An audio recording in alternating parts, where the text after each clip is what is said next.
I'm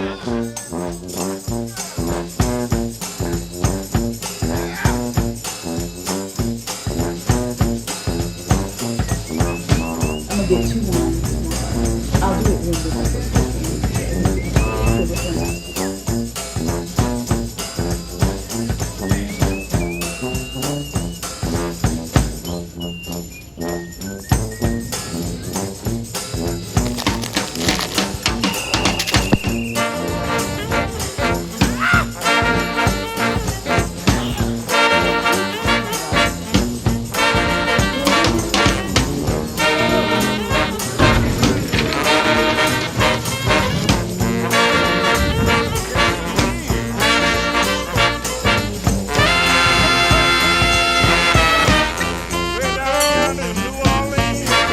The king cake is downstairs. Oh my god. Let's open the king cake. Oh, it's good. Fresh from New Orleans.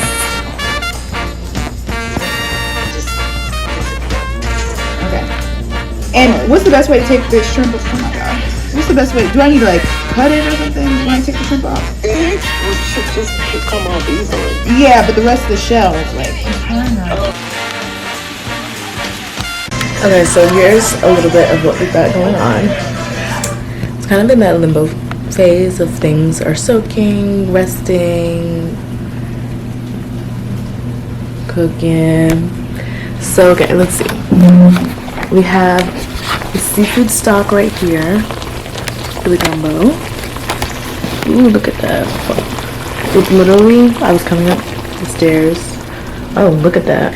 I was coming up the stairs and it filled the hallway. So we love that.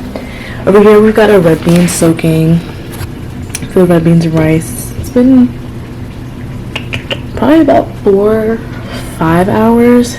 They've got about 3 more hours to soak. And then in the fridge we have the fried chicken, or the chicken resting in the buttermilk for the fried chicken. So that's everything that we've got going on. Around probably about 5 is when the red beans will be ready, as well as mainly I'll start doing the red beans and then the chicken, so it's like nice and hot and fresh. I'm not gonna mess with that until closer to when people are supposed to come. I love coming together over a meal. Tonight we're having about 14 people if I get my head count right, but coming together over a meal and it's home cooked. It's gonna be a packed apartment. Let's just start there. It's gonna be a packed apartment. We're gonna have bodies on bodies on bodies in here, but it's okay. We have a dining table, we have a couch, we have other chairs, so people will have places to sit. Not everybody necessarily may know each other, but over a nice meal, you'll get to know each other. Let's say that, right? Like, let's say that. And people may not be familiar with New Orleans food, but one of my favorite things is that of gumbo. So gumbo, of course, is one of your more famous and well-known dishes, right? And it's their stew. What many people don't know is that, of course, as most Black American food does, it has ties to the transatlantic slave trade. And you can see that in the name, right?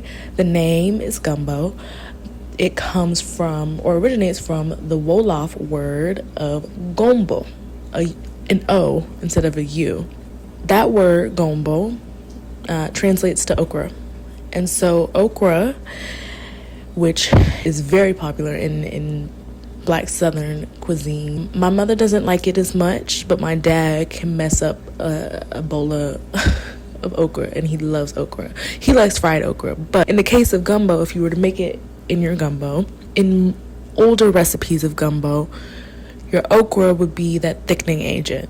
You use okra or you use filet, and okra would thicken it up. Of course, if you know okra, it's got that slimy texture, so if you're not an okra fan, you can always omit it, but it's got that slimier texture, and it will thicken up your gumbo. The filet can do the same, but then your filet has ties to indigenous tribes, and it's got the sassafras, and that would be another thickening agent. And what I love about gumbo is that literally, as you can see in this pot, it truly is a melting pot sort of dish. You've got your West African influences, you have your indigenous influences, and then of course you got the roux. You got to make the roux, and that's your French cuisine. It is truly a melting pot of different cuisines making this one good old pot of goodness. And oh, it is so good. You can make your seafood gumbo.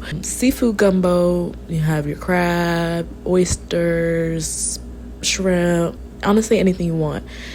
Today we're using shrimp and crab. My sister doesn't love oysters, but when we're at home and we make gumbo for Christmas or Thanksgiving, we usually have a little thing of oysters that you can just go ahead and put in for those of us that want oysters, but we didn't do that today. But that's your gumbo. So let's talk red beans and rice. Red beans and rice are probably my favorite of all of the things that we're having, and it's crazy because this really is so simple. It is so simple. And red beans, you would think that red beans originated in Louisiana because of how hard people go for red beans. They are sort of a symbol of the city. You kind of think of it, you can think of New Orleans as a red bean city. Red beans did not originate in New Orleans, nor in Louisiana or in the US. They actually are believed to have originated in Peru, and with migrations, indigenous tribes are thought to have brought it up. Its prevalence in indigenous cuisine may have had some sort of influence on those that were cooking with it in Louisiana. Beans and rice is a staple in so many different regions that it's so interesting to see how it plays a role in New Orleans. Sounds of the city, baby. Let's pause. So red beans and rice is believed, in terms of this recipe that we know of it today, to have had influence from Haiti. Now, a lot of New Orleans food, because Louisiana was colonized by the French, is believed to have French influence. And of course, like it does in some ways. You have your beignets, you have your French bread, which is just a baguette. In the case of red beans and rice, those recipes were actually believed to have been brought over from Haiti. And around the time that you had this mass migration of Haitians into the region, which at the time doubled the size and population of New Orleans, it was about 10,000 Haitians that migrated into the city.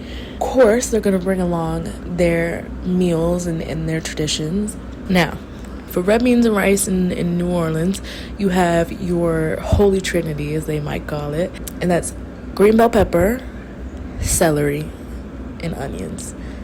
That's really it. And then, I liked when I was younger to have salt pork in it. It's literally just a fatty piece of pork. But you can have sausage, you can, if you can cook it with smoked turkey leg. You can also cook it vegetarian, but you can cook it vegetarian. You can.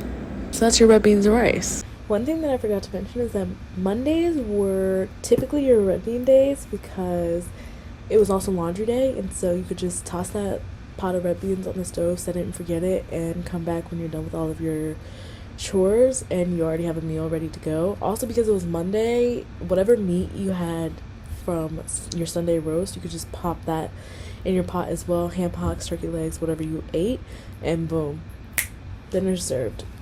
So we're also having a king cake. So we ordered a king cake from Gambino's Bakery. Listen, a king cake, you just leave that knife in the box, and slowly people will go up to that king cake and chip away at that king cake, and it's not gonna make it to tomorrow. At least in my house, it never made it to the next day. Definitely not with my brothers in that house. I would come downstairs looking for craving a little piece, and then it's gone. How tea. So the king cake in that tradition originated in France, and it is typically used to celebrate the three kings, or the three wise men that came bearing gifts to the little baby Jesus. So the 12th night after Christmas, you celebrate with this king cake. And in French tradition, you know, you would hide a little bean within the cake, and whoever found this bean, you had good luck for the rest of the year. In Louisiana, the 12th night will celebrate the beginning of Carnival season or Mardi Gras season, and whoever finds the baby that's hidden within the king cake has to host the festivities for Carnival and has to host the next king cake party.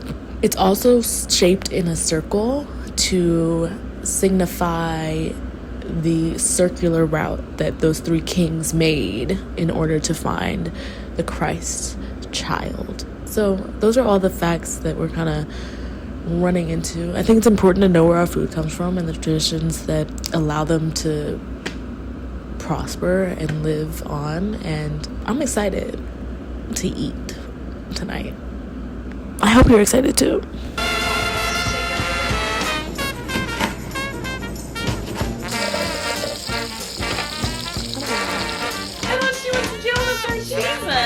This is at the end. Somewhere to where we went last time, but it's just in a really fancy restaurant. She turned 24 this year and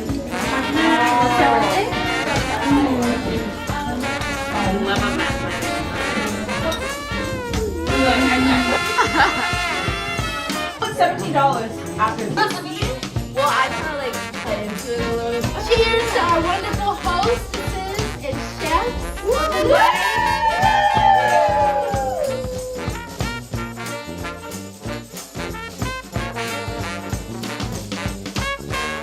You want a plate to go?